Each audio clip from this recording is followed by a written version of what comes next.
Olá pessoal, sejam bem-vindos, sejam bem-vindas ao Cinematório Café, podcast do site Cinematório. Eu sou Renato Silveira. Oi, eu sou Kel Gomes. E neste episódio nós vamos falar sobre o filme Uma Batalha Após a Outra, One Battle After Another, mais recente filme do diretor, roteirista Paul Thomas Anderson. Filme que agora em outubro de 2025, enquanto estamos gravando este podcast, já é apontado como um dos favoritos para o Oscar 2026. Então, possivelmente, ainda ouviremos falar e falaremos muito sobre esse longa-metragem até a premiação que vai acontecer somente em março do ano que vem. O filme não passou por nenhum festival, foi uma escolha do estúdio, a Warner Bros. E do diretor. Ele estreou já direto aí nas salas de cinema, né? Não passou por Cannes, Veneza, são festivais que costumam aí já apontar filmes para o Oscar do ano seguinte. Então temos aí o Paul Thomas Anderson com esse grande filme, né? Que foi muito bem recebido pela crítica, vem aí fazendo uma boa passagem pelas salas de cinema. Teve lançamento em IMAX, né? Aliás, se você na sua cidade tem uma sala IMAX e ainda tiver a oportunidade de assistir ao filme nessa tela, faça isso porque faz toda a diferença. Mas claro, se não tiver, veja também na tela que estiver disponível.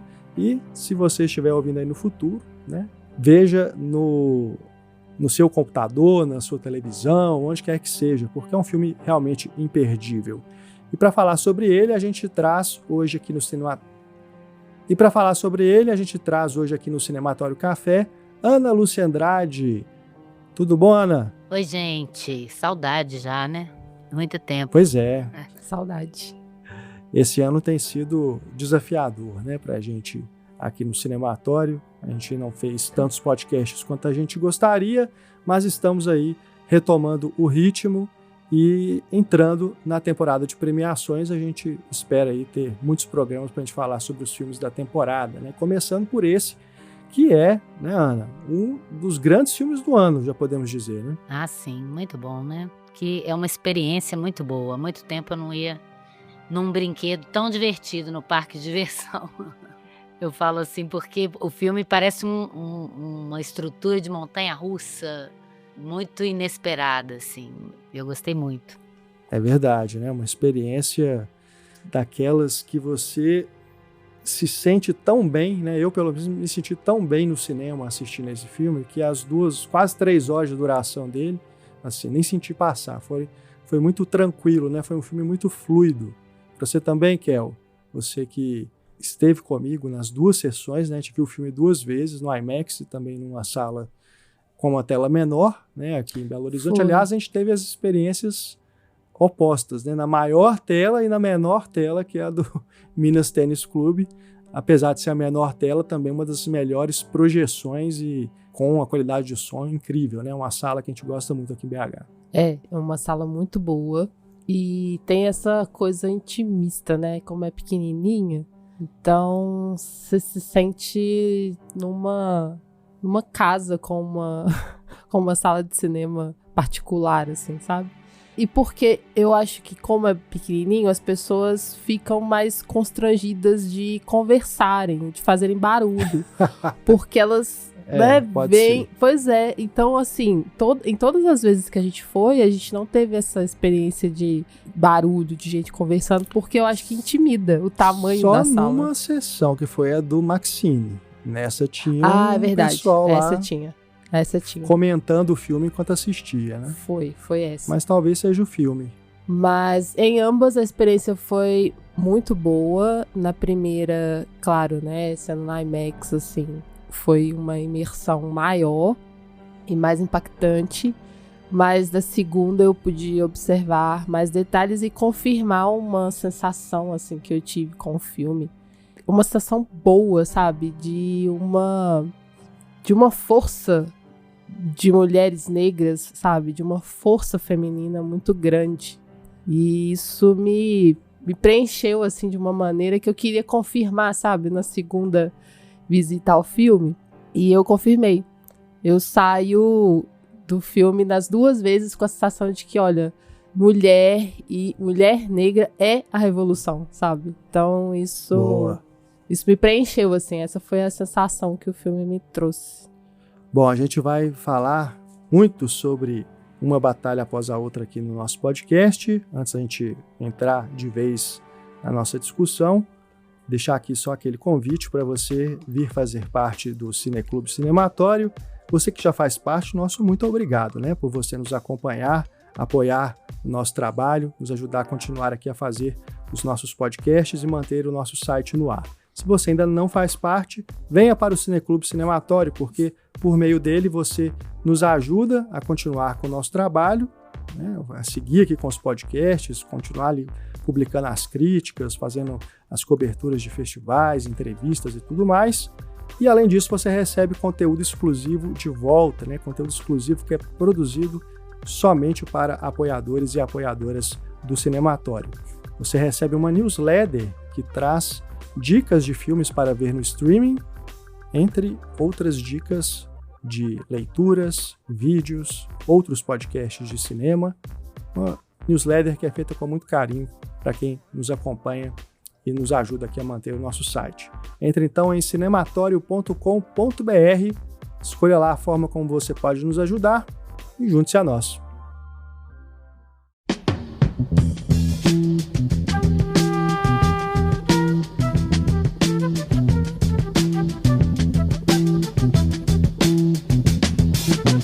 You will not be able to stay home, brother.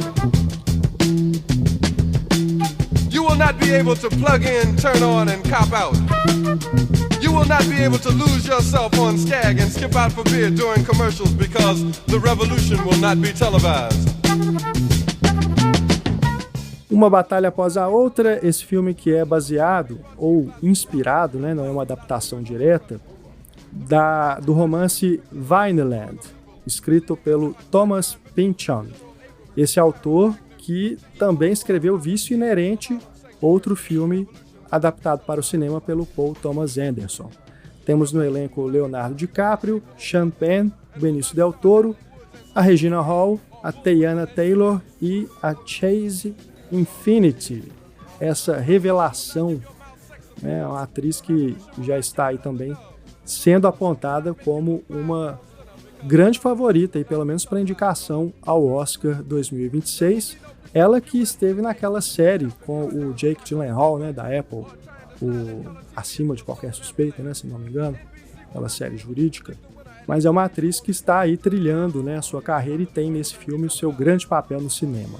Destaque também para a Teyana Taylor, né, que também é uma potência, né, uma força ali no elenco, que na primeira parte, né, ela é a que toma conta da tela. E linda, né? Que mulher linda. Sim. Linda. E parece a Rihanna. Todo jeitão dela de andar, né? Aquela malemolência. Olha, a aparência física mesmo me lembrou a Rihanna, e o jeito, né? Um jeito assim de se movimentar que é muito dono de si. E um jeito de falar muito dono de si.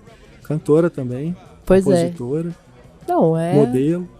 Fucking movie star. Movie star. Estamos diante de uma movie star autêntica. O Paul Thomas Anderson tem essa marca, né, na sua trajetória de formar grandes elencos, né? Isso desde o primeiro longa-metragem.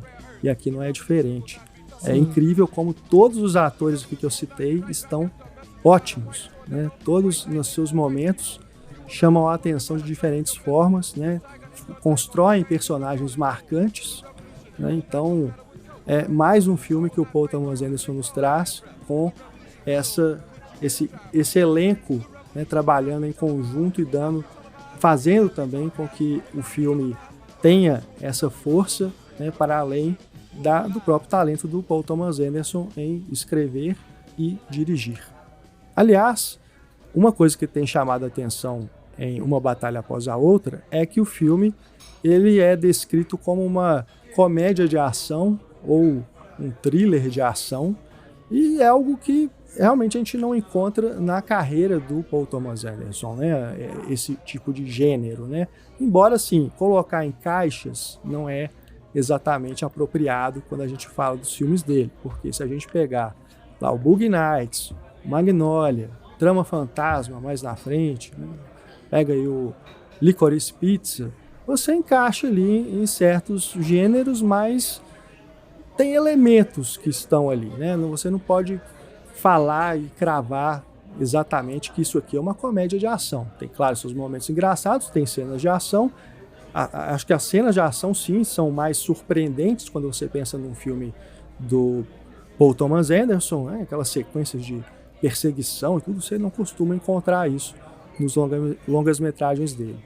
Mas uma coisa que, para mim, fica bem clara, principalmente na segunda vez que eu assisti, é o quanto que esse filme dialoga muito com os trabalhos anteriores dele, principalmente os iniciais ali, né? Aquela trilogia que fez a fama do Paul Thomas Anderson, né? O Hard Eight, depois o Boogie Nights, em seguida o Magnolia, que são filmes essencialmente sobre relacionamentos, né? E cada um situado em um cenário, num contexto, né, diferente.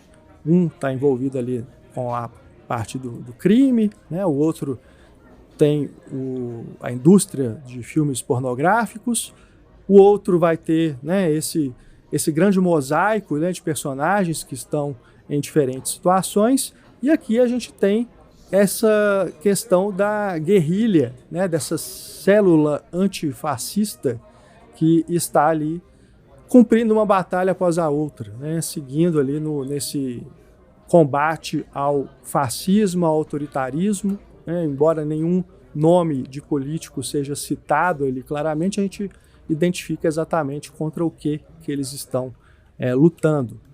Então, eu acho muito legal quando você percebe isso, que apesar de ser esse cenário, esse contexto, nós estamos aqui falando de relacionamentos.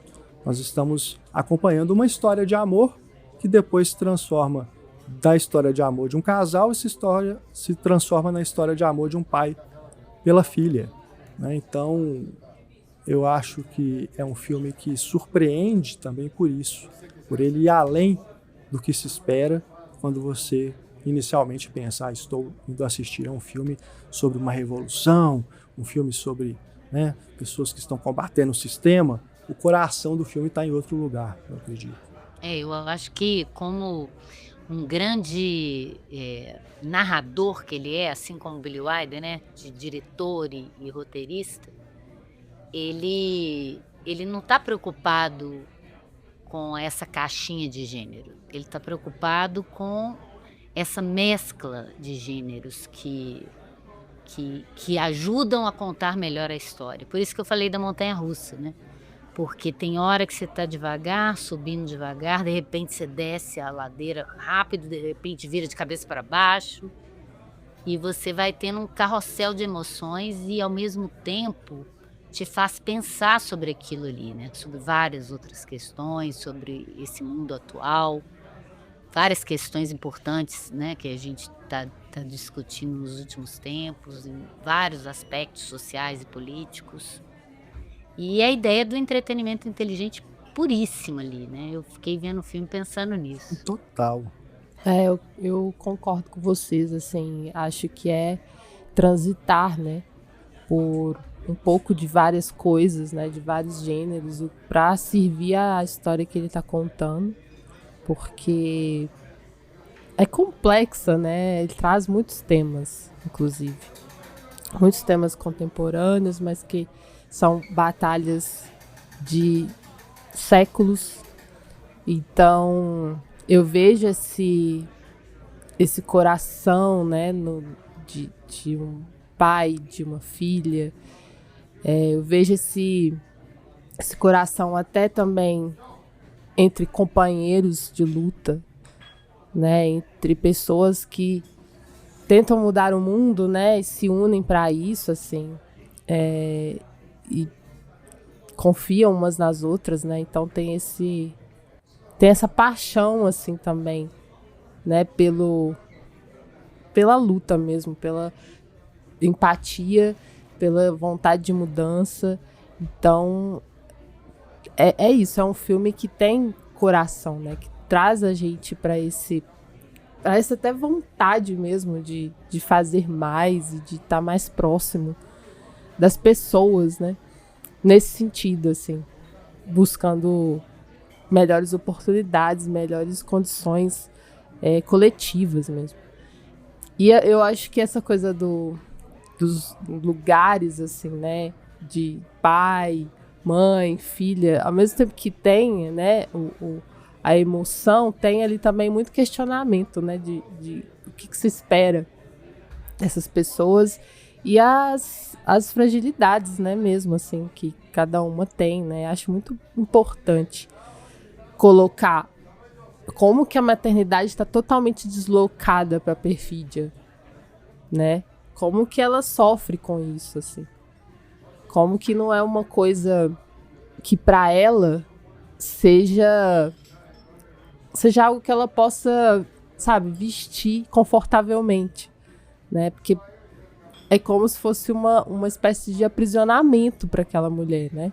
Então aí a gente pode até pensar na coisa, né, dela parece que tá com uma depressão pós-parto, algo assim, né? Um sofrimento ainda maior, assim.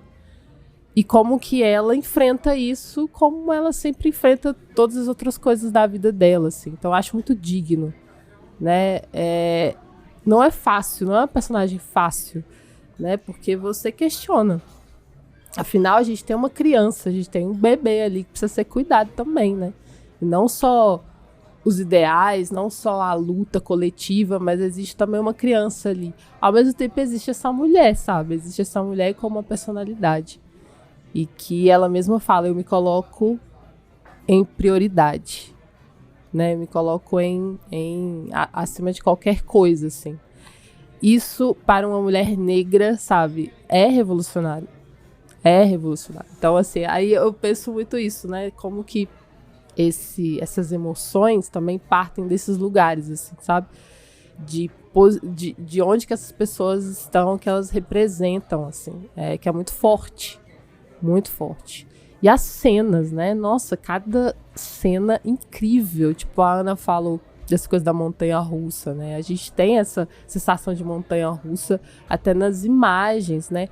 Ou de ondas, como diria o Sensei, que é interpretado pelo Benicio del Toro. Então, assim, as imagens fazem rima com o que ele fala, né? Das ondas. Ele com uma tranquilidade até que é até contraditória, né, pra gente, assim, porque na verdade a gente também tá vivendo tensão e não só essa serenidade que ele tenta passar. Então, assim, é muito bem amarrado, assim, essas questões que são mais do coletivo, mais do entendimento de posição no mundo mesmo, com a questão da emoção, com a questão do íntimo, com a questão do familiar, assim. Porque a gente sempre começa dentro dos nossos pequenos núcleos, né? A gente começa as nossas revoluções nos pequenos núcleos, assim.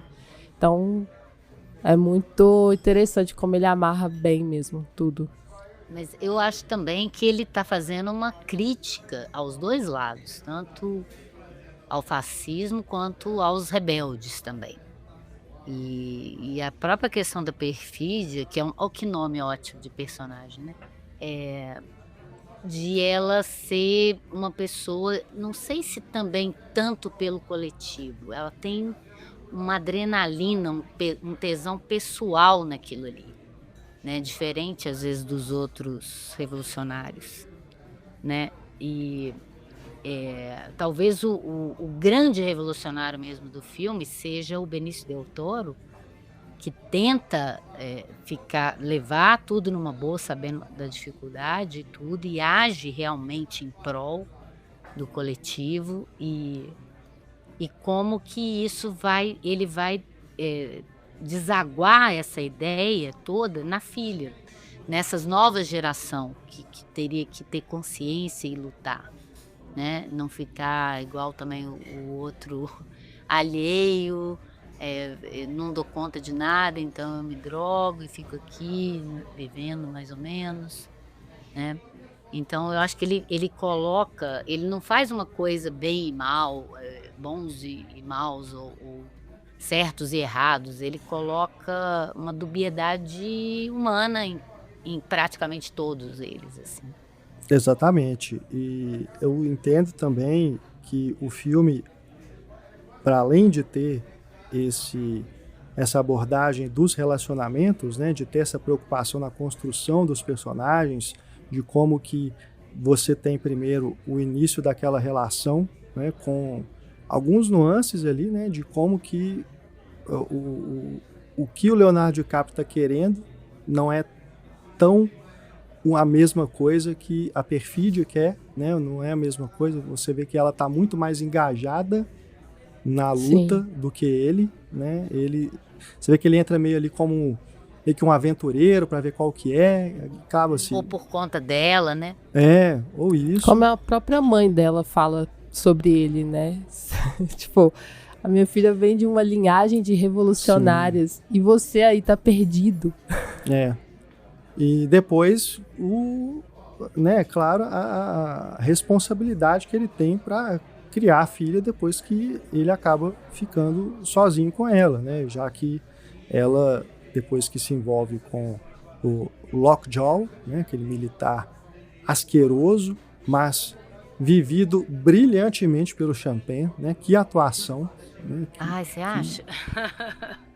O povo ama o Champagne, gente. É uma coisa minha. Não, assim, pra fazer o que esse personagem, eu achei que ele fez muito bem, né? Você não gosta não, Ana? Como ele é nojento, careteiro e caricato, combina com o personagem, né? E assim...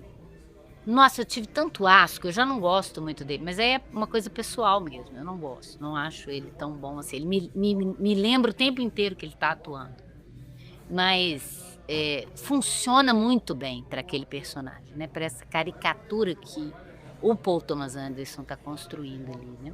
Essa caricatura do fascista, ao mesmo tempo que tem essa caricatura dos revolucionários, né? Cheios de princípios e que atrapalham o problema. Aquela sequência dele tentando lembrar a senha, gente, aquilo ali parece só engraçado, mas aquilo é a maior crítica, né?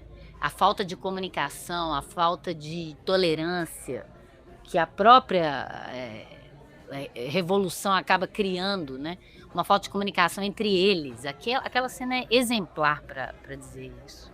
Não, é uma boa sacada, né? A criação daquele SAC, né? O serviço de atendimento ao cliente dos revolucionários. Né? Eu ria demais daquilo. Aquilo é muito bom, velho. Não, eu também gosto muito, assim, que é nisso, né? Esse personagem do Leonardo DiCaprio, ele é muito importante para essas críticas todas, principalmente, né? Porque é a crítica a essa falta de comunicação, é a crítica também de uma falta de comprometimento, porque você vê como que ele se afastou, né? Tipo assim, ele realmente não estava nem se ligando que algo poderia acontecer. Então, enfim, ele tá o tempo todo estrambelhado, né? Aí tem essa coisa também de ter passado tanto tempo só bebendo, fumando.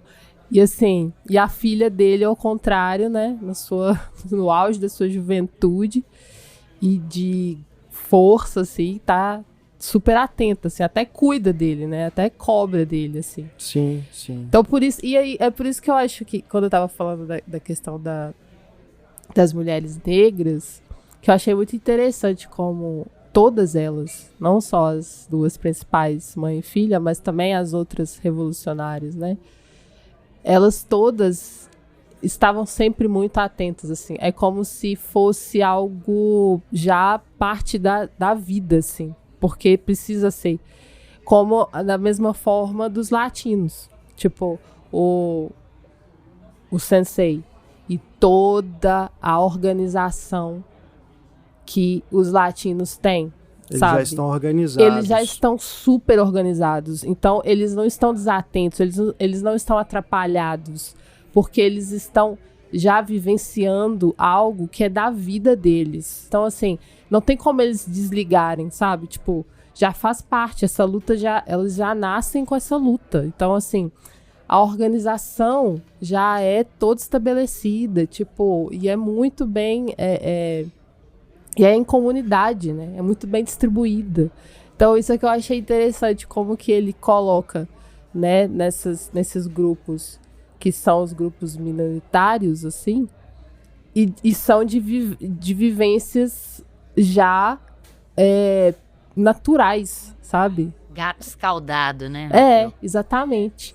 Já pra mim, assim, a minha interpretação em relação ao Leonardo DiCaprio tem a ver com isso, assim. Passa por quem ele é também, sabe? Como um homem branco, assim. Sim. Desse desligamento, dessa falta de comprometimento, sabe? Nessa leitura política que não tem como você não fazer sobre esse filme, né? Apesar de você poder se envolver com a dinâmica toda que se configura ali, né? Depois do Lockjaw ir atrás da menina para poder tentar apagar a prova, né? De que ele tem uma filha mestiça e que isso poderia atrapalhar a entrada dele naquele clube extremista, nojento, né? Asqueroso lá dos súditos do Papai Noel. Aventureiros natalinos, não é isso? Exatamente. Alaranjados. Quando você faz essa leitura do que ele está nos dizendo, né, nos seus simbolismos políticos, né, o que ele está nos dizendo sobre os Estados Unidos, sobre a política nos Estados Unidos, fazendo essa leitura do país, né, eu acho que o Leonardo DiCaprio justamente representa esse país, ou uma visão de país que está atordoado entre um passado de abusos que teima em não ser esquecido, né, para não deixar de ser também o presente, no caso o Lockjaw, né, e um futuro que é fruto desse passado, mas que enquanto presente ainda não tem a sua identidade formada, que é a Willa, né, a filha dele, que está ali naquele início ainda tentando entender qual que é o lugar dela no mundo. Né? Então, a cena, por exemplo, quando o Bob, ali, o nome que ele está usando naquele momento, o personagem do DiCaprio, Sim. vai na escola e questiona a professora de história, né? Fala dos presidentes dos Estados Unidos, que tem as fotos ali. Isso, para mim, é muito revelador do quanto que ele está representando os Estados Unidos do momento, sabe? Na visão do Paul Thomas Anderson. Esse país que está atordoado entre duas polarizações, né? De um extremismo e de um outro lado, de uma esquerda que está ainda assim meio perdida, sem saber para que lado que vai, né? Porque o extremismo é justamente o que está ganhando, né? É quem dá as cartas. Você vê que o exército ali no 16 anos depois, né? Quando a menina já está crescida, ele está forte, né? E atuando. Você vê que as questões lá de anti-imigração estão muito mais fortes até do que na época que eles eram a guerrilha que iam e combatiam, né? Porque eles conseguiram desmobilizar aquele grupo. Nada muda no filme, né? Assim. E ela fala, né? Nesse 16 contexto. Anos passaram e pouca coisa mudou no mundo. E ao final do filme também. Tipo assim, sistematicamente, tudo continua uma luta após a outra. E esse americano típico, vendo TV... comendo porcaria, se embriagando, né, ficando alheio, sem se comunicar direito nem com a filha, e aí tem que correr atrás para poder resolver um problema que continua sendo só dele, né, porque ele está preocupado com a filha, ainda que tenha amor a ela, e é muito bacana isso, é muito ainda individualista. Sim. Por isso que eu falo que o personagem do Del Toro é o mais interessante. Essa ideia dele, vamos ter calma nessa hora. Não adianta sair metendo os pés, tanto é que ele é o mais efetivo de todos. Ele sai correndo também, mas organizado, igual você falou, com tudo esquematizado, sem ferrar a cabeça dele e ajudando todo mundo, né? E ele é um sensei, né? Então, como bom karateca, eu sei o quanto que ele está centrado ali, ele sabe exatamente o que ele está fazendo. E tem aquela tranquilidade, né? Uhum. Não é à toa. O jeito que eu estava revendo outro dia o Boogie Nights, né? Ele sabe filmar muito bem, né? O Paul Thomas Anderson, mas ele faz isso nesses filmes, que eu tinha reparado isso também no Boogie Nights, revendo agora, para cada personagem, ele acompanha esse personagem com uma câmera diferenciada. Sim. Que leva a gente junto com esse personagem. E a câmera com o Del Toro, você vai seguro, como se você... Sabe quando você tá dando a mão para alguém no meio de uma confusão e vai firme, sabendo que nada de ruim vai te acontecer? Né? Parece isso, ele consegue com a câmera te levar junto com o personagem, né?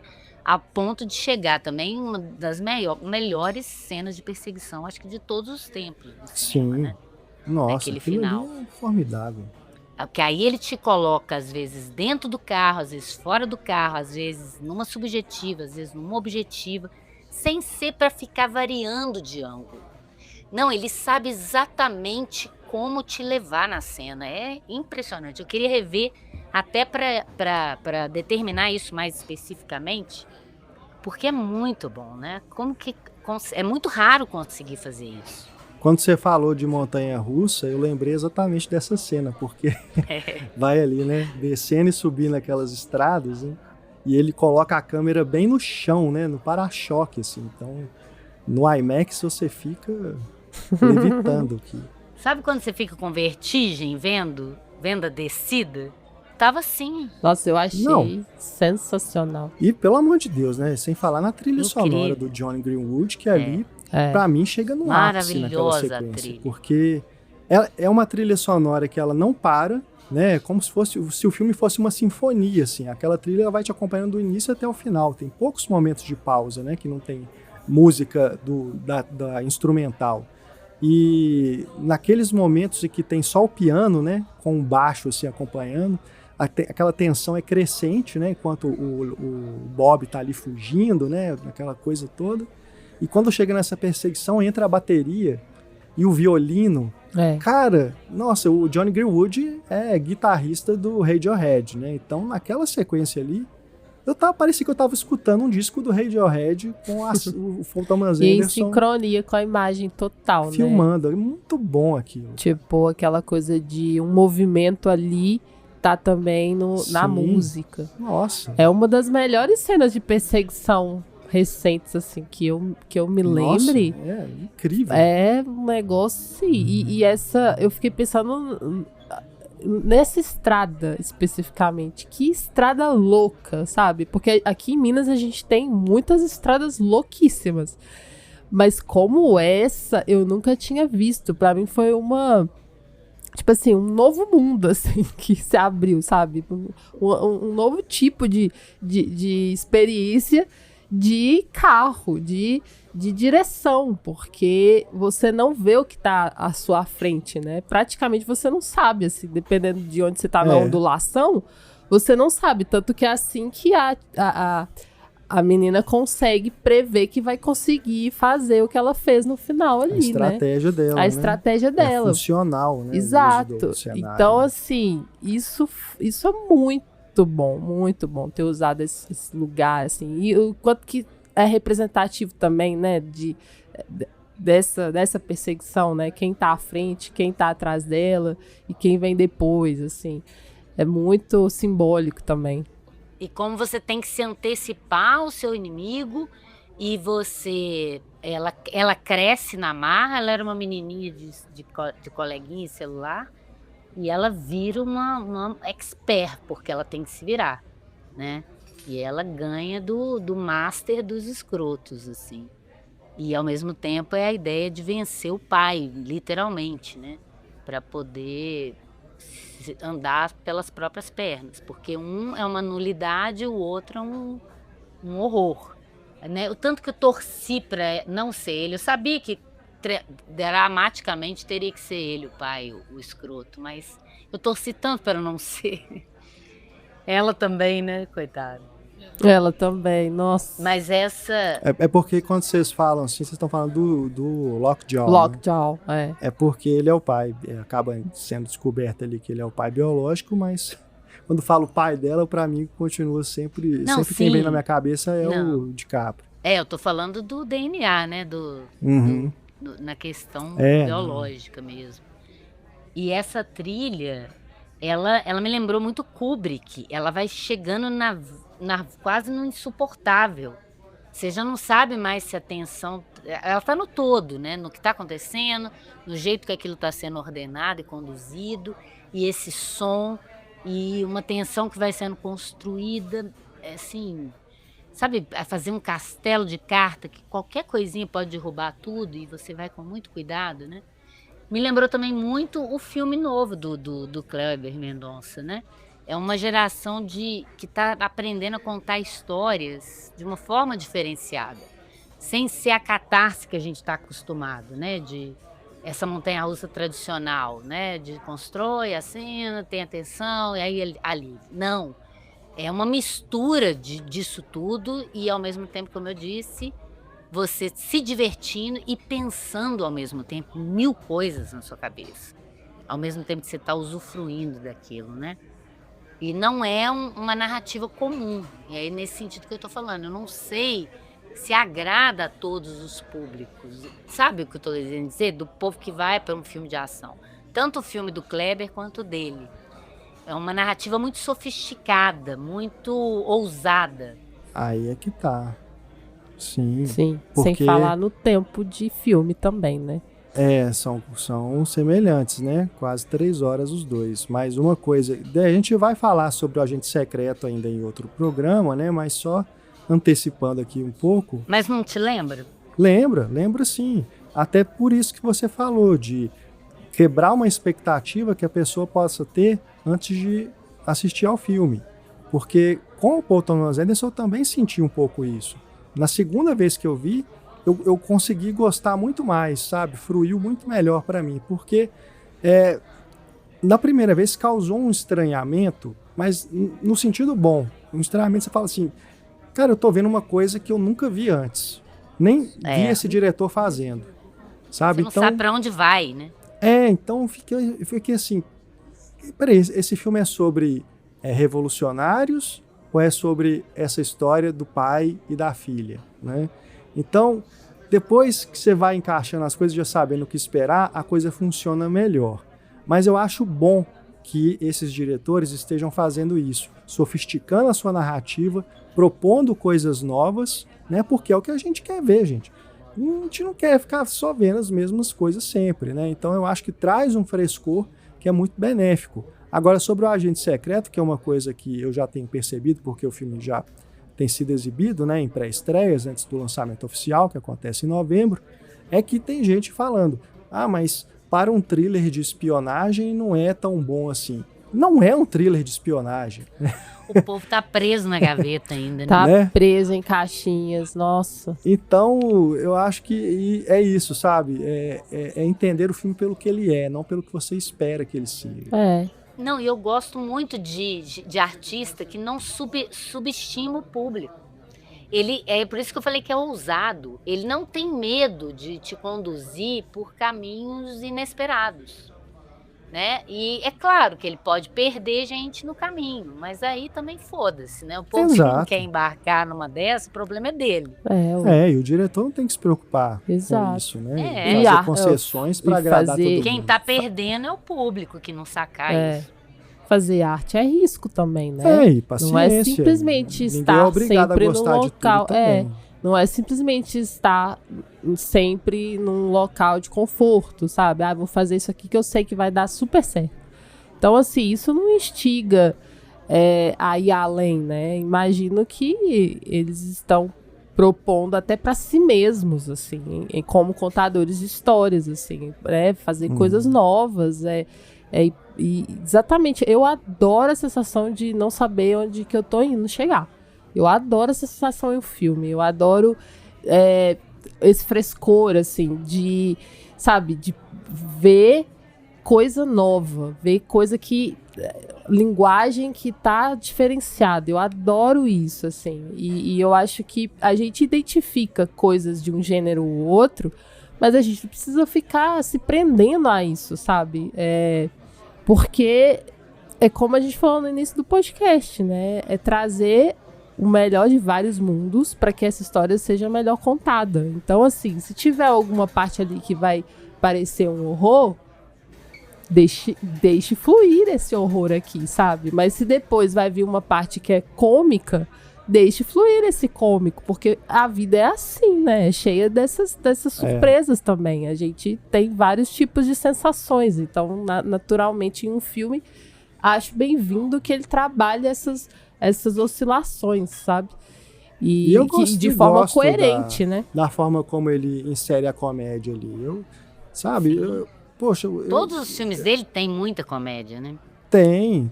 O personagem do DiCaprio, cara, tem sequências antológicas, né? Se você lembrar do DiCaprio lá no Lobo de Wall Street do Scorsese, ele tem cenas aqui que lembram muito aquelas horas que ele tá, né, fazendo inclusive um humor físico, né? Ele correndo ali atrás dos skatistas em cima do prédio para fugir. Eu me identifiquei muito, porque ele já não tem o fôlego de 20 anos atrás, né? Ele não tá aguentando correr igual aqueles jovens. A hora que ele cai do prédio, eu caí junto com ele. Eu acho que a grande influência do Paul Thomas Anderson é o Scorsese, né? Revendo agora o Boogie Nights, tem muito do Scorsese, principalmente do início do cinema do Scorsese, né? Tem. E esse jeito de abordar os personagens e as situações dos personagens, como é que ele coloca a gente nas cenas. E não é à toa que eu comparei os dois, ele com o Kleber, e também no início falei do Billy Wilder, porque é essa ideia meio metalinguística, de brincar com o clichê, dar a volta no clichê, de te colocar um tipo de estratégia que pertence a um gênero num determinado lugar, que é isso que é surpreendente. Não é só misturar gênero, é colocar o clichê do gênero num lugar diferenciado. Eu não sei se eu estou conseguindo me fazer entender. E eu acho até, comparando de novo com o Billy Wilder, ele entende muito bem a indústria. Por isso ele coloca o Leonardo DiCaprio, por isso ele coloca essa ideia de parecer um filme de ação, para atrair um tipo de público que jogando o jogo da indústria, mas para poder pegar as pessoas que não veriam outro tipo de filme, sabe? Sim. E o Kleber faz isso também, quando ele chama de o agente secreto, põe o Wagner Moura, ele sabe que ele está levando para um lugar que as pessoas vão ficar decepcionadas. Mas é isso mesmo que ele está querendo. Ele está querendo... a palavra que eu usei hoje mais cedo, que eu costumo usar para esses três, é ousar. Ele quer ousar. Sim, concordo. Ele não quer fazer um cinema... e não é que porque ele quer ser diferentão nem nada, não. É isso que a Raquel falou. A arte quer isso, né? Então, eles são filmes para a indústria, artísticos, acessíveis e ousados, nesse aspecto de não temer te quebrar a sua expectativa, correndo risco de você ficar chateado com isso. Mas tomara que as pessoas vão ver de novo, né, Renato? Porque talvez isso que você falou de ver 2 vezes, a pessoa quebrou a expectativa, ela imaginava uma coisa, aí ela vê de novo e ela talvez chegue nesse lugar. Como eu sempre digo, melhor do que ver um filme é rever um filme, né? E eu acho que aqui a experiência, ela realmente cresce. E você falando do Scorsese, do Billy Wilder, né? Você também já mencionou o Kubrick. Lembrar também que o Robert Altman é uma grande influência, né, para o Paul Thomas Anderson. Sim. E é muito bom assim, você perceber como que ele combina todas essas influências, né? Porque você vê que na construção de personagens, você tem isso do Altman, né, que fazia muito bem. Painel, né? O Paul Thomas Anderson trabalhou com o Altman, né? Chegou a fazer assistência de direção, ajudou em roteiros também, já ali na última fase da carreira do Altman. E numa entrevista recente ele falou também que fez colaborações não creditadas em roteiros dos filmes do Scorsese e do Ridley Scott. Então você vê como que o cara está realmente, né, inserido ali na indústria e entre os grandes, né? E quando a gente fala do Kubrick, a gente já tinha falado sobre essa grande influência no Paul Thomas Anderson quando a gente gravou sobre Trama Fantasma, né, Ana? Aqui pro Cinematório Café. E aqui de novo você percebe isso em muitas sequências. Por exemplo, a cena em que aquele cara desce ali naquele bunker para encontrar com os outros extremistas, né, fascistas lá do clubinho lá que o Lockjaw quer entrar. Cara, aquela sequência é muito kubrickiana, a forma como ela é filmada, né? Os planos, a forma como os atores estão impostando a voz, né? E o cenário mesmo. Os atores também, né? Aquilo Aliás, é muito kubrickiano. A gente estava falando de atuações, até para escolher esses núcleos de supremacistas brancos, ele foi assim, no ponto. E tem o Tony Goldwyn, né, cara, que é o vilão lá do Ghost. O carinha do Ghost, né? Ele é o que dá as boas-vindas aí. Ele é herdeiro lá do Mayer, Golden Mayer. Exatamente. Da Metro, Goldwyn. E aquele núcleo é muito kubrickiano, né? O jeito deles falarem é muito esquisito, né? Muito. E eu gosto de como ele vai... por isso que eu perguntei também pra você, que você gostou. Porque ele brinca até em como os americanos objetificaram a ideia dos corpos negros e latinos, né? Uhum. Ele coloca aquele binóculo na mão do Champagne, olhando a perfídia de um jeito até incômodo para mim, mas eu entendi que ele tá colocando naquele olhar, né? Tanto é que é uma subjetiva. Sim. É aquele olhar que vê isso com atração e repulsa ao mesmo tempo, né? É muito interessante. O primeiro plano não tem a máscara do binóculo, né? Quando ele filma assim o corpo da perfídia, né? Aí depois que corta pro contraplano que mostra o Lockjaw no carro, aí quando volta aí já tem a máscara do binóculo, que é pra reforçar que é ele que tá... Aquela câmera é o olhar dele, né? Sim, sim. E é isso, também na primeira vez, esse tipo de câmera eu acho que sempre vai provocar um incômodo, né? Mas é como esse incômodo tá sendo colocado, né? Tá sendo posto, assim. Se esse male gaze, no caso, ele tá no personagem ou se ele tá em quem filma. E aqui eu acho que deixa bem claro que é do personagem e que é o necessário, exatamente para isso que a Ana falou, assim, pra gente ver essa objetificação. Diferente do Tarantino lá no Era Uma Vez em Hollywood, que bota a bunda da menina no nosso rosto, né? Sim, sem e aí ter qualquer totalmente o diretor fazendo, ponto de vista ali, o ponto de vista do Tarantino. Não, mas aí, né, você tá falando... Não, é perfeita a comparação, porque aí você tá falando de um cara sofisticado, ousado, né?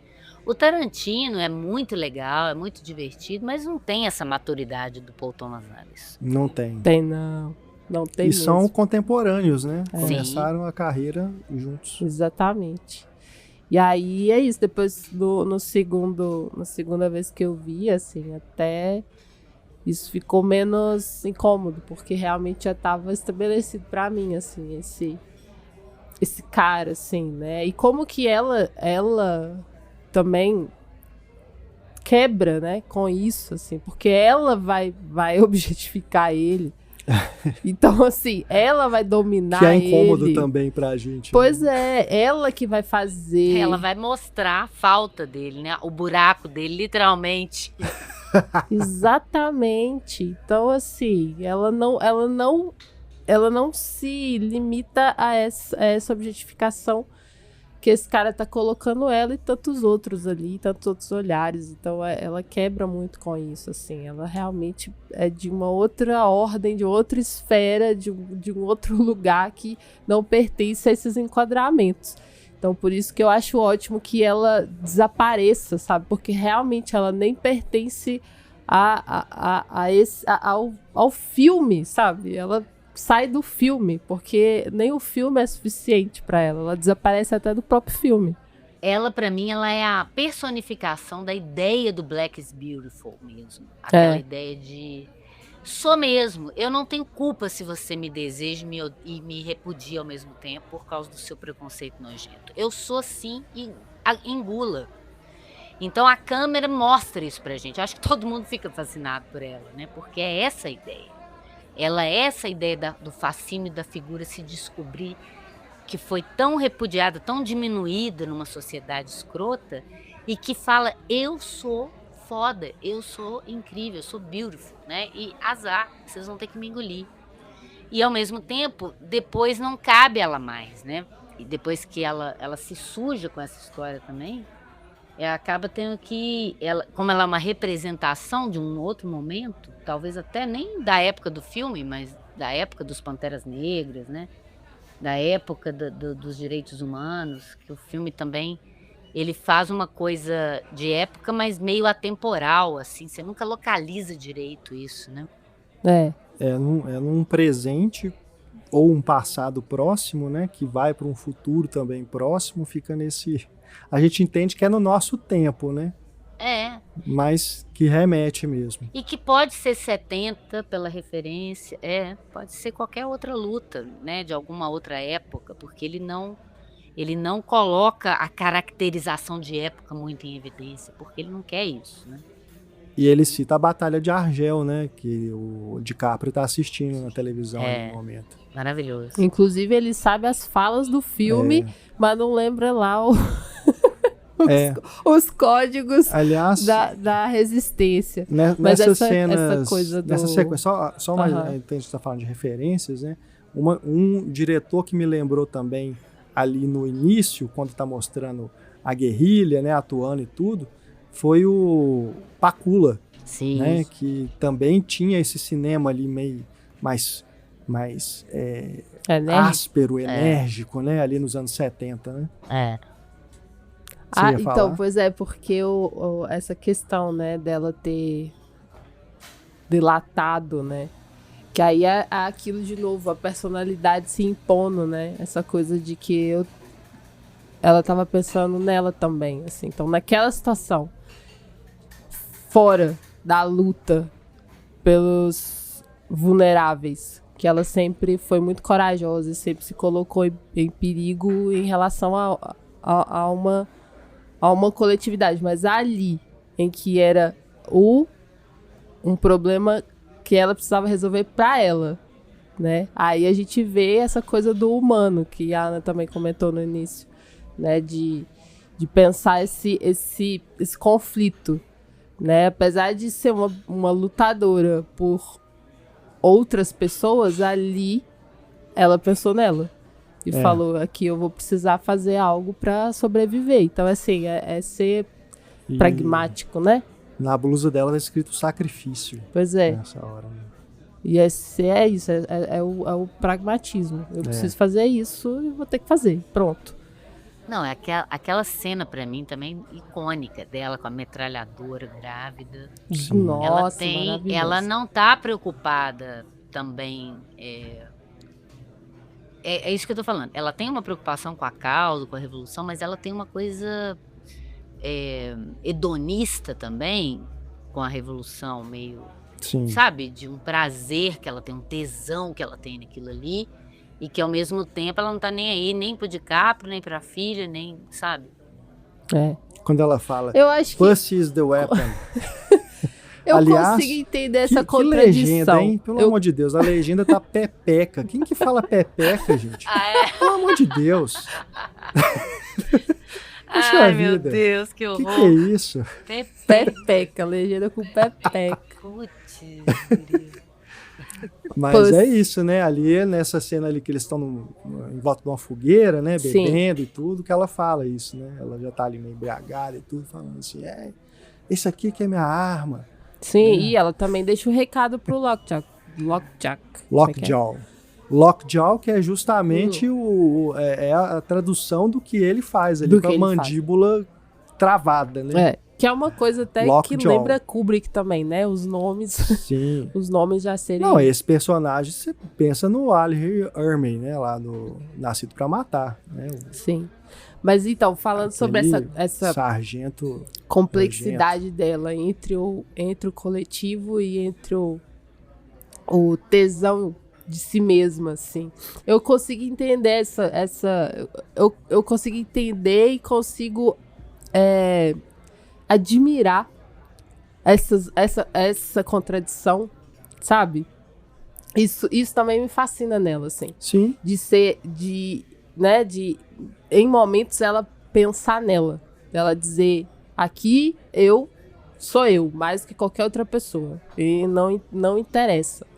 Exatamente porque isso é muito raro em mulheres no geral, assim, poder ter essa afirmação, sabe? De tipo, eu estou em primeiro lugar acima de qualquer coisa. E, ao mesmo tempo, ela usar isso, essa força que ela tem, né? Essa força individual dela, em lutas que são coletivas.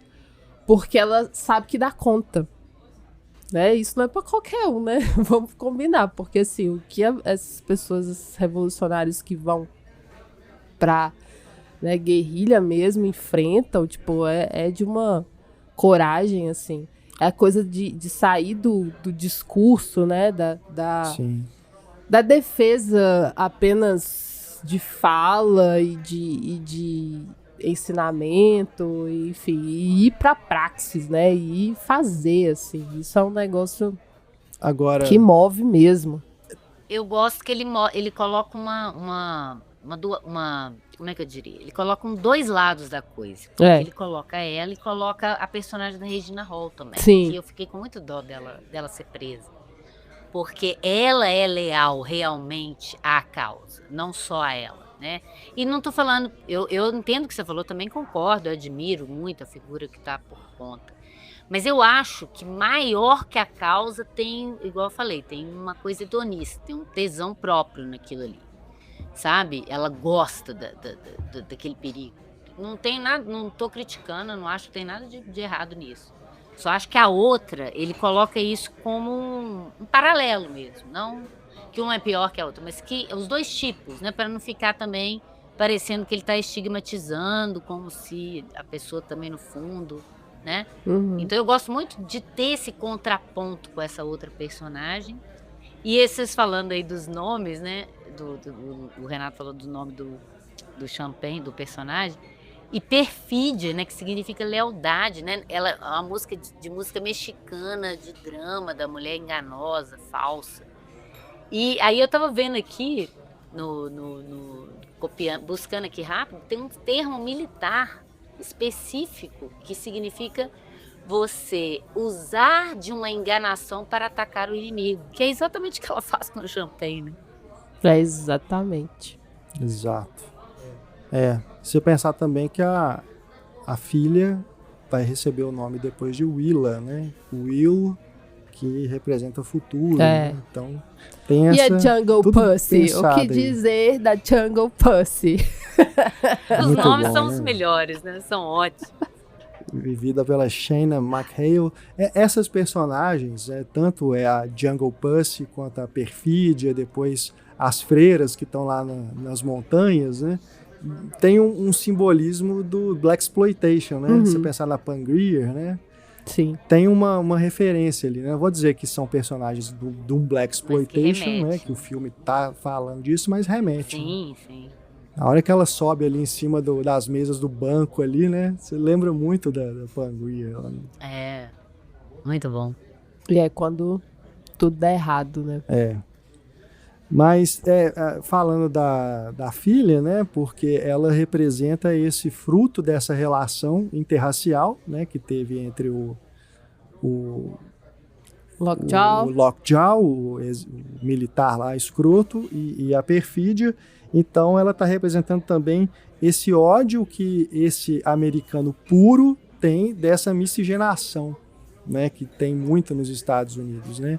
Não só em relação aos pretos escravizados que foram levados para os Estados Unidos, né, e gerou toda uma outra geração, mas também os próprios imigrantes, né, os latinos, né, e de outras nacionalidades que também se misturam ali com os americanos puros, né, entre aspas. Então ela representa o ódio que essa parcela extremista, fascista, ele sente por essa população, né, sem a qual o país simplesmente não vive, né? A gente está vendo aí com essa lei anti-imigração aí o tanto que a economia dos Estados Unidos piorou, né? Porque o Trump começou a deportar todo mundo. Sim. E americano não trabalha para americano. E no próprio filme, um dos supremacistas reclamam com o grupo, né? Fala, preciso dos meus mexicanos trabalhando lá. Exatamente. Por que o Lockjaw fez aquela arruaça lá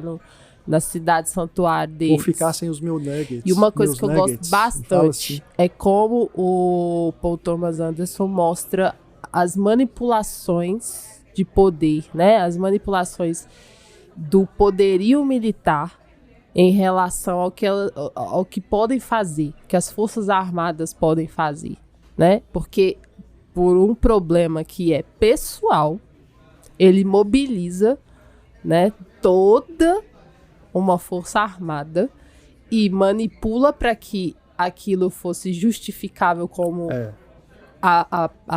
uma ação contra um crime, né?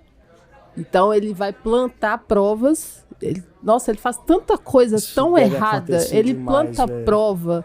Então, eu falei, gente, isso é muito bom de estar no filme, sabe? Porque, assim, a coisa vai acontecendo de maneira tão, assim, sem qualquer constrangimento. Ele simplesmente fala aqui, vou precisar ir lá, então você, por favor, coloque as drogas lá na lojinha do seu fulano.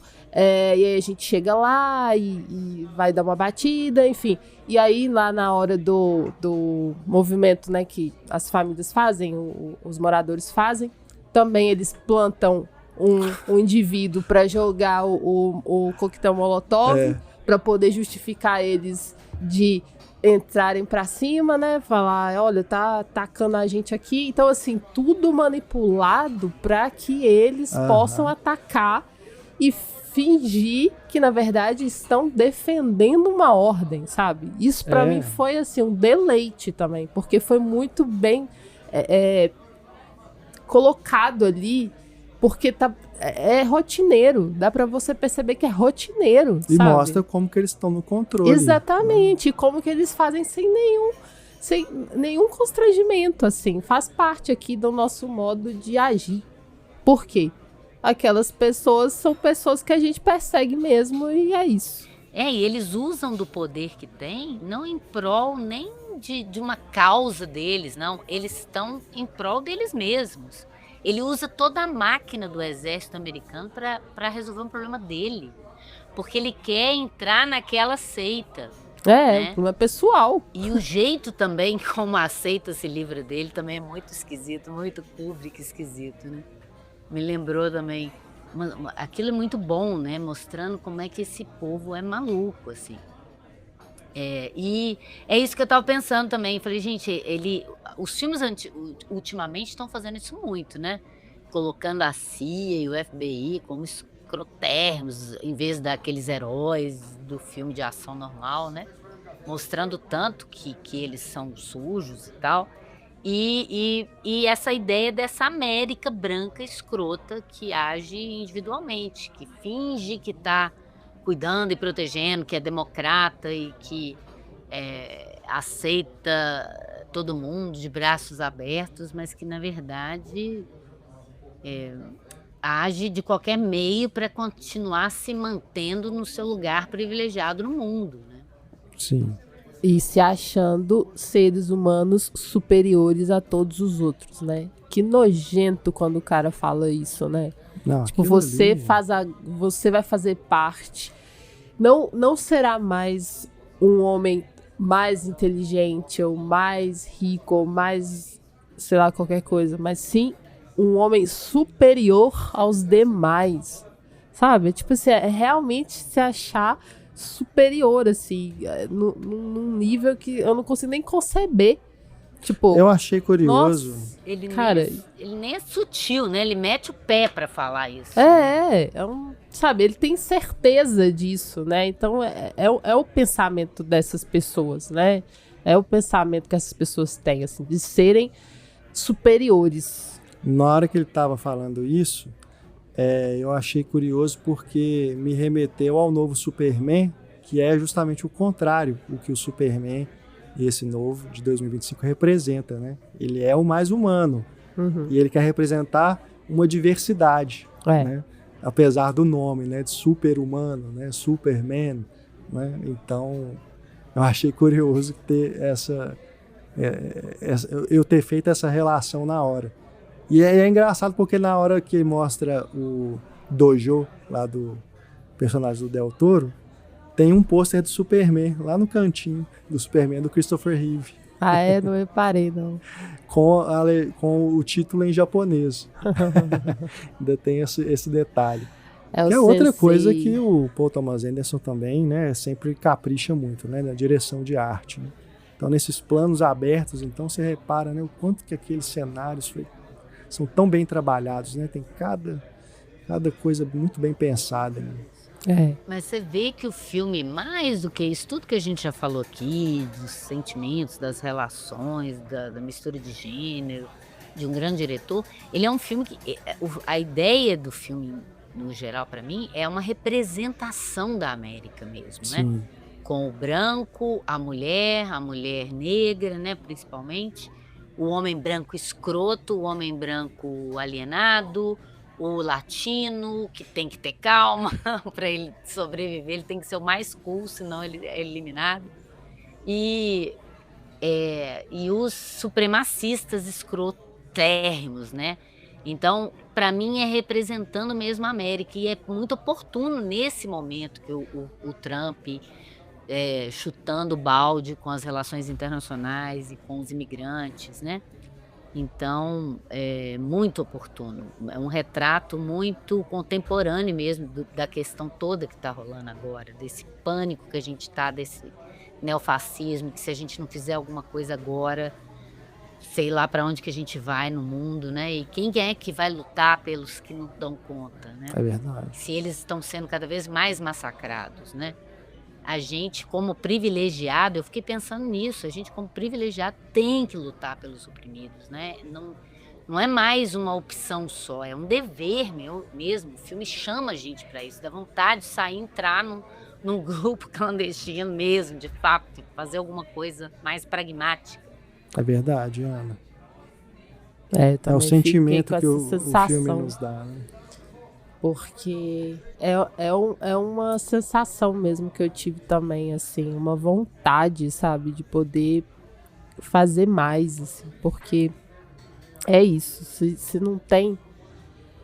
É sempre uma coisa que a gente enfrenta e vai enfrentar, então, assim, parece que tem, sei lá, piorado e eu fico pensando no estado das coisas, sabe? Como que a gente tá cada vez com menos tempo, mais cansados e mais Leonardo DiCaprio. Exato, mais distantes da ação, sabe? Por quê? Porque estão nos esgotando, né? O capitalismo está nos esgotando e aí ele tá cada vez ficando mais selvagem porque a gente tá ficando mais esgotado, com problemas de saúde mental cada vez maior, assim, com mais pessoas, né, sendo vítimas disso e tal. Então eu fiquei viajando, eu falei, cara, nossa, a gente não pode deixar que nos engula, sabe, porque a gente precisa ter essa vontade de ação ainda. Não dá pra ficar só em rede social. A rede social tem a sua importância, sabe? A movimentação discursiva e de educação, principalmente, é super importante. Mas e essa movimentação de ação, sabe? Essa coisa de... aí tem que ser feita nas frequências que não são captadas, né? As frequências de rádio lá. Não é na rede social, não. Aí tem que fazer a articulação, lá no radinho lá. Não exatamente. As ondas curtas. A gente tem que bombardear a base do capitalismo, né? A gente não pode nem ficar usando dos meios deles. Vamos sair daqui agora com os coquetéis Molotov na mão, pedaço de pau. A gente vai usar codinome. Vamos escolher nossos codinomes. A gente tá brincando, mas eu acho que o sentimento que o filme deixa é esse mesmo, né? Esse chamado para ação. Né? Tanto que ele termina justamente com isso, né? Com a Charlene, né? Que é o nome dela. Ah, sim. O Willa é o codinome, né? Ela seguindo, né, de certa forma ali os passos da mãe, né? Sim. A gente não sabe exatamente para onde que ela tá indo, se é uma passeata, se é alguma coisa assim, ou se ela tá indo para uma guerrilha mesmo, para alguma coisa mais séria, mas ela tá atendendo esse chamado, né? Sim. Eles chamam ela pelo radinho, né? É. E ela vai. E ele fica. Não é aquele conforto. Ai, papai, estamos aqui. Não, a gente já teve isso lá no final da sequência de ação. Aí o final mesmo é isso, ó, gente. E é a jovem, a filha da revolução com o maconheiro, né? É essa menina que é essa nova geração que pode fazer alguma coisa e que aceitou esse chamado, né? Muito Exato. bom, muito bom. Obrigado, Paul Thomas Anderson, por trazer pra gente o cinema em toda a sua glória. Porque isso aqui, pra mim, é isso. Não tem o meme lá do Scorsese? Absolute Cinema. Né? É isso aqui, cara. Tem o meme. Né? Troféu Absolute Cinema de 2025 vai para uma batalha após a outra. É isso? É isso. Eu só lembrei de uma frasezinha que uma crítica de cinema que se chama Katie Walsh. Ela escreveu no Letterboxd várias coisas, mas uma delas ela falou assim: I do think this movie is about or for Maya and his kids. Traduzindo, eu realmente acho que esse filme é sobre ou para a Maya e os filhos, né? Os seus filhos. A Maya Rudolph, que é sim. a mulher, né, esposa, apesar de não terem se casado. Eles não são casados formalmente, mas já tem um relacionamento aí de longa data. E com filhos. Companheira do Paul Thomas Anderson. Companheira do Paul Thomas Anderson. E ela é uma mulher negra, né? Então eu acho bem interessante, assim, que quando eu li isso, assim, aí reforçou, sabe, esse sentimento que eu tive. Assim, eu falei, cara, mesmo, porque eu não tinha me ligado nisso também. É uma outra percepção, né? De pensar, assim, que ele tem esse relacionamento há tantos anos. Então, imagina o quanto que ele não aprendeu com essa mulher. Sim, né? Sem dúvida. É isso. Você que assistiu a Uma Batalha Após a Outra, envie pra gente as suas impressões também. Deixe os seus comentários aí na página do podcast, na plataforma que você estiver ouvindo. Pode mandar e-mail pra gente também. Se você faz parte do Cineclube, comenta com a gente lá no nosso grupo fechado para apoiadores e apoiadoras. A gente vai gostar muito de ouvir, ler e saber da sua opinião. Ana, muito obrigado, viu, por estar aqui conosco mais uma vez no Cinematório Café. E como eu disse, temporada de premiação começando, a gente já falou aqui de um dos favoritos aí para esse Oscar 2026, mas com certeza virão mais aí pela frente. A gente espera contar com você também. Eu que agradeço, foi um prazer, muito bom poder falar de filmes bons assim, né? Agora eu tô doido pra falar do Agente Secreto também, pra gente voltar a falar desse filme. Também. Até porque o Agente Secreto é também já cotado como um dos favoritos pro Oscar, né? Sim. E também tem uma trilha muito boa. O Kleber é sensacional, né? Cenas do próximo capítulo, então. Já não podemos dizer o mesmo do novo do Ari Aster, mas isso também são cenas do próximo capítulo. Eu não vi. Bichano. Tudo que o Paul Thomas Anderson consegue aqui é o contrário com o Ari Aster. Eu já não tinha gostado daquele lado do fulano. Voltei mesmo? Nossa, pois é. Isso. Difícil. A gente comentou sobre isso, assim, porque são filmes que dialogam, sabe? O novo do Ari Aster dialoga com o do Paul Thomas Anderson demais, assim, pelos temas. Eddington, com Joaquin Phoenix e o nosso homem da hora, Pedro Pascal. De todas as horas. Mas sem dúvida, filme, né, a gente nunca vai dizer aqui que não veja o filme, né? Veja. Nossa, tem que ver, exatamente para poder comparar. Exato, né? até para poder ver, assim, olha como estão abordando temas parecidos, personagens parecidos às vezes, mas olha como muda, sabe? E assim, é um filme interessante também, né? Ele traz uma discussão interessante. O efeito pode ser diferente, mas... Eu gosto sempre das dicas de vocês, né? Vocês me fizeram ver o Extermínio, vi 1, o 2, o 3, fiquei fascinada. Ai, Não que é? bom. Muito bom, né? Muito bom, muito bom. Aguardamos aí o próximo, Amém. o 4º. Vamos fazer então aquele que você falou pra gente falar de todos eles Vamos, depois, vamos. Ai, sim. vamos. Nossa, vai Merece. ser muito bom falar dele. né? Merece demais. Muito bom, incrível. Então tá, em breve, mais podcasts, mais discussões sobre cinema aqui no Cinematório. Ana, beijão, até mais. Beijo pra vocês, gente. Beijo, gente. Chase Infinity pra presidenta. E até depois. Beijo, beijo. Grande abraço, pessoal, até mais. Tchau. I'm a fool to do your dirty work. Oh yeah. I don't wanna do your dirty work no more.